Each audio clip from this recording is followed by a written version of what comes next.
So another day and another quick video. So today we're going to be looking at how to introduce a FortiGate as the layer 3 gateway in a FortiSwitch VXLAN spine and leaf network. So my topology is shown here. So I've got 5 devices participating in the EVPN. I've got 2 spines, which are obviously just running the multi-protocol BGP. And then my leaf nodes here are the VTEPs. And then I've got 2 648 stacks. There's actually 6 members per stack. I've just shown 3 here.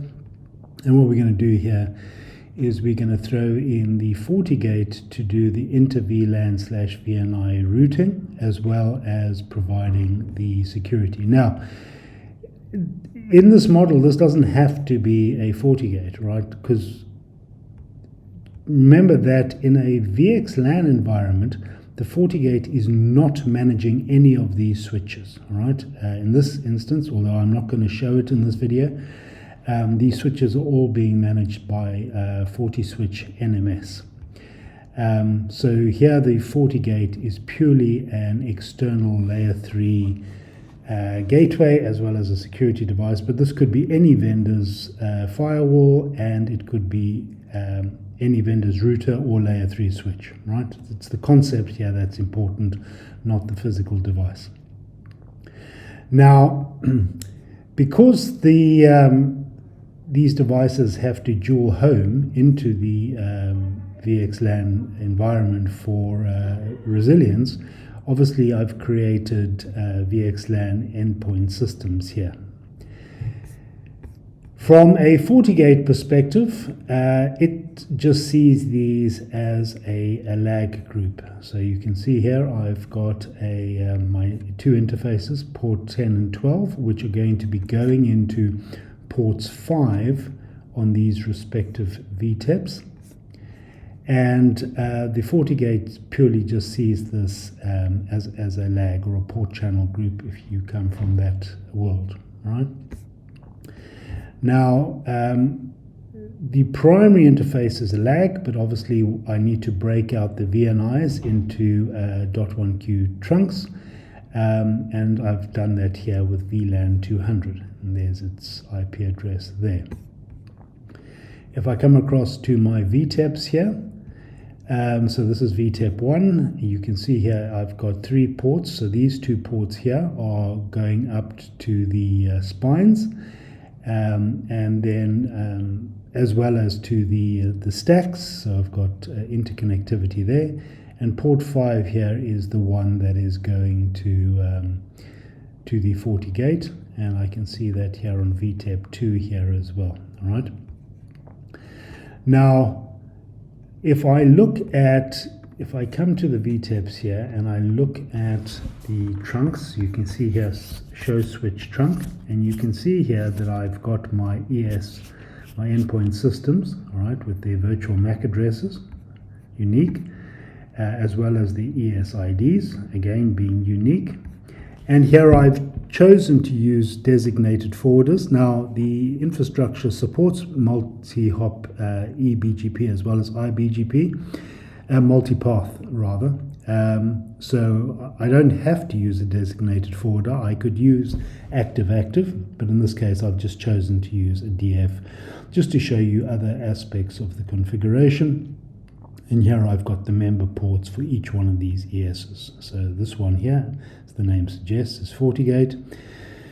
And I'm using port 5 there, and I'm also using static ISL. Again, I don't have to. I could have active, passive, as I've done here, all right? Or I could use static, right?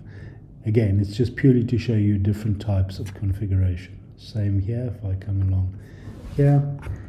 If I look at my show switch trunk, okay, I can see again my endpoint systems, and there is my FortiGate there.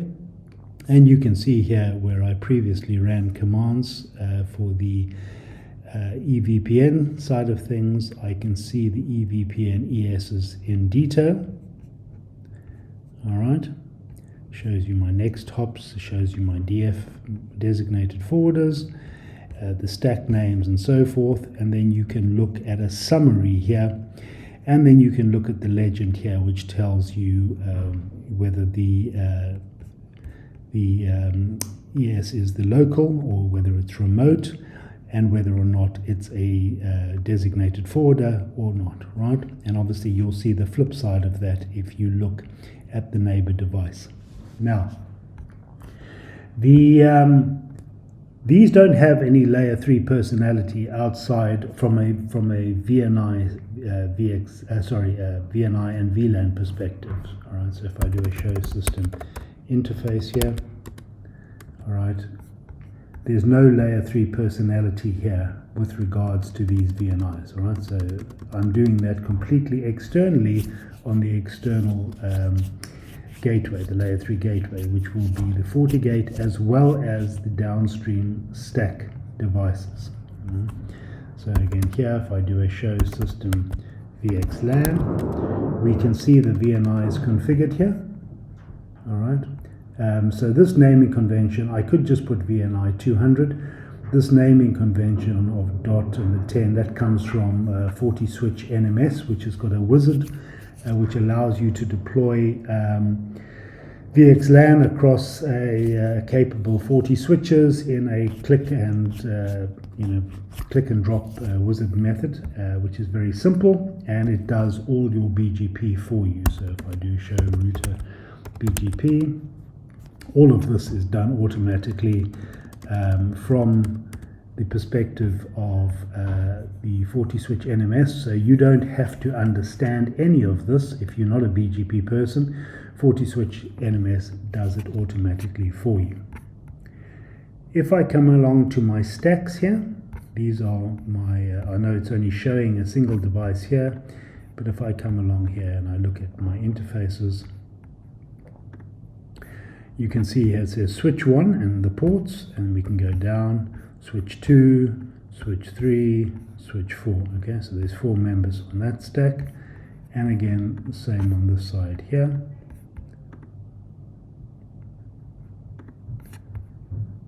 All right, same again, just so that you can see more, you've got more visibility in terms of what's going on here.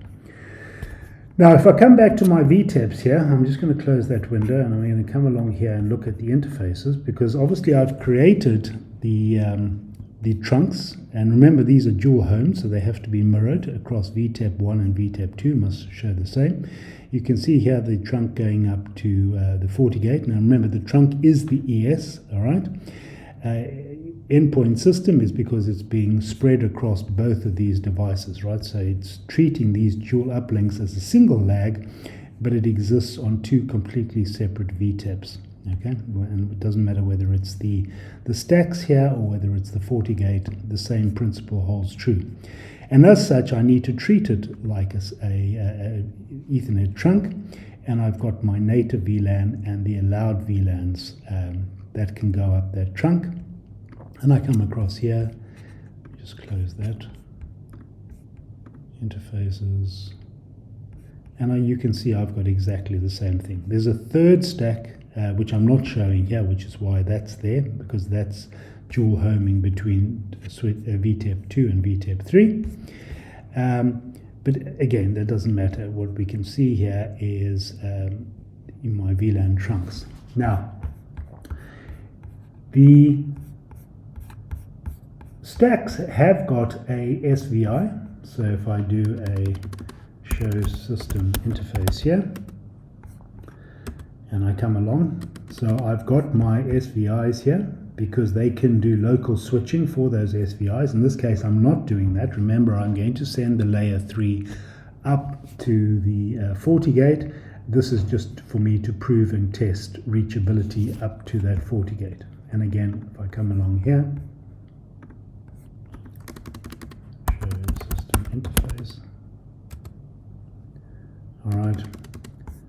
There are my SVIs. So what's happening here is if I ping from this stack, that traffic's going to come up to the VXLAN. It's going to be encapsulated into VXLAN, and it's going to be passed off either if I ping stack 1, it'll come across this fabric and come out here, or if I try ping the FortiGate, again it's going to come across the VXLAN fabric and find its way to the FortiGate and, if need be, to the outside world.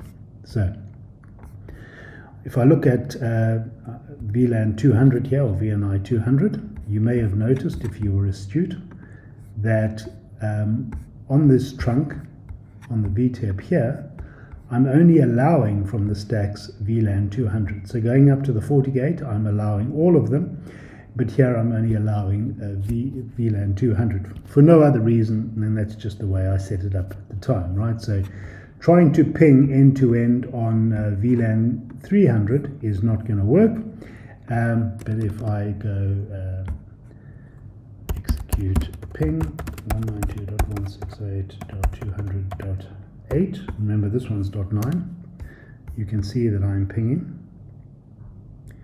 Okay, and same, if I come along here, execute ping 192.168.200.1, I can ping the FortiGate. All right, so let's just come back here, and we can see that 200.1 is the FortiGate. But once again, you know, there is no direct Ethernet connection between these. It's going into the VXLAN fabric and coming out again on the designated endpoint, right? So now I can use this as both a security device and a layer 3 gateway. Right? So if it's going to be a layer 3 gateway, I obviously need to get to the outside world. Now, again, if you're being astute, you can see that I'm using a VDOM here, or a virtual domain, and I've created one called VXLAN root. And for it to get to the outside world, I'm using a inter-VDOM link on the actual ASIC here. So the traffic is coming into this VDOM. It's then going to cross this VXLAN, this inter-VDOM link here. It's going to go across to the WAN VDOM, and it's going to pop across to here and find its way to the outside world. Now, because I'm coming into a firewall, I clearly need a policy. Okay, so here's my policy. So coming in from VLAN 200, going out to that inter-VDOM link, and then accept that traffic. In this case, I'm doing NAT so that I don't have to put a reflexive route back from the other VDOM. And then, of course, each VDOM is a firewall in its own right. So once again, I need to say, well, what happens to that traffic when it hits the WAN VDOM? And here I've got a policy that says coming in from that inter-VDOM link, going out to anywhere in the world, accept that traffic and NAT it. All right? Now, if I come back to my stack here, of course, the stack has already got a default route. So if I do a get router info routing table all, this is my management. That's how I'm getting to these. So I can't put another static route out to the outside world. So in this case, I've created a specific static route to 4.2.2.2, egressing the FortiGate. So if we look at that, get router static, show router static. Okay, so there's my default. Now, I could use a VRF, and then I could have them completely separate. Okay, so that's another option. This is just purely for the simplicity of this demonstration, just to show you how this works. So here I've got set my device, which is that VLAN. So I'm saying to it, use that VLAN as my egress. Here's my destination, 4.2.2.2 on /32, and my gateway here is the FortiGate. Right? So if I do exit ping 4.2.2.2, I can see my traffic egressing there. And if I come along here, I come back to this, and let us just do a diag sniffer packet any 4.2.2.2 diag sniffer packet. Why doesn't it like that? Oh, host 4.2.2.2. all right, and I come back to this and I run that again, execute ping 4.2.2.2. We come here and we can see that I am pinging the traffic. All right, so we can see that that is definitely hitting the, and we can see it's coming, where it's coming from, where it's going to, and so forth. Now, if I do that, and let me just tidy that up because there's other pings going on there as well.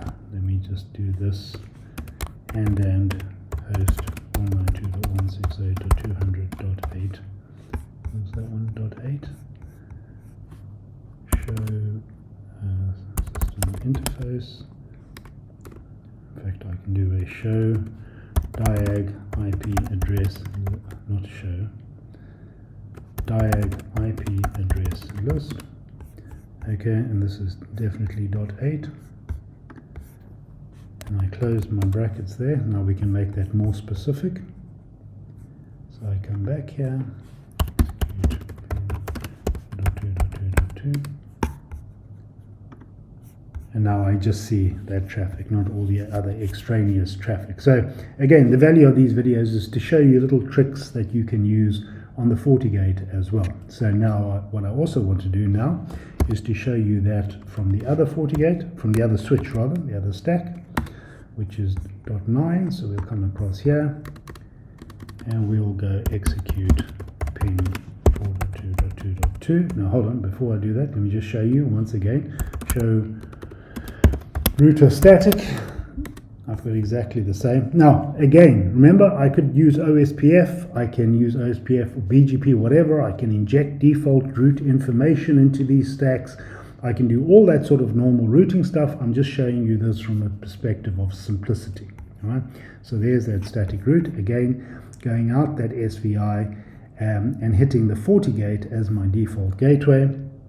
If I do execute ping, I'm going to do execute ping dash options repeat count 1000, and I'm going to do execute ping 4.2.2.2.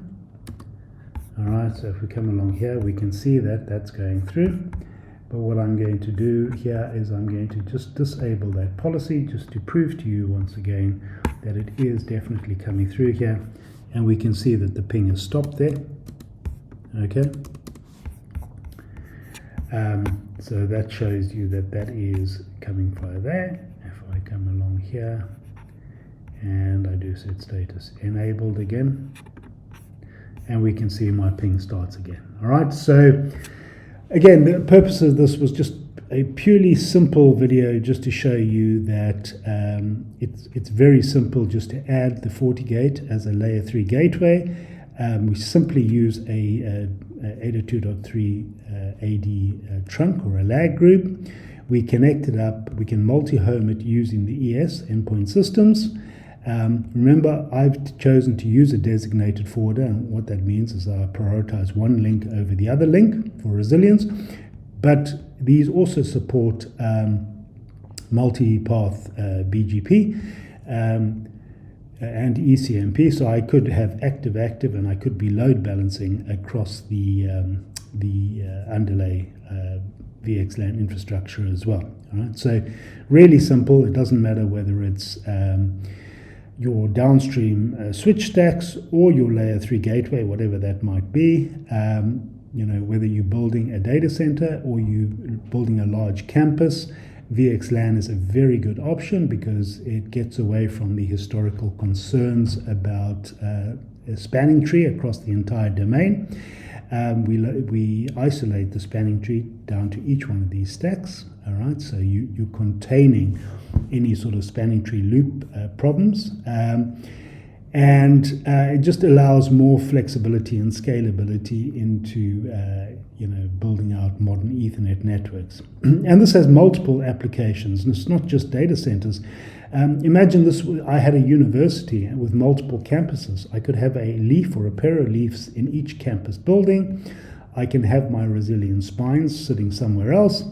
And each one of these can represent, as I said, a campus building, All of this is BGP, so massively scalable. And as I said, your fault isolation domains will be kept locally within each campus building without it propagating across the entire network. So hopefully that was clear, and hopefully you got some value out of this video.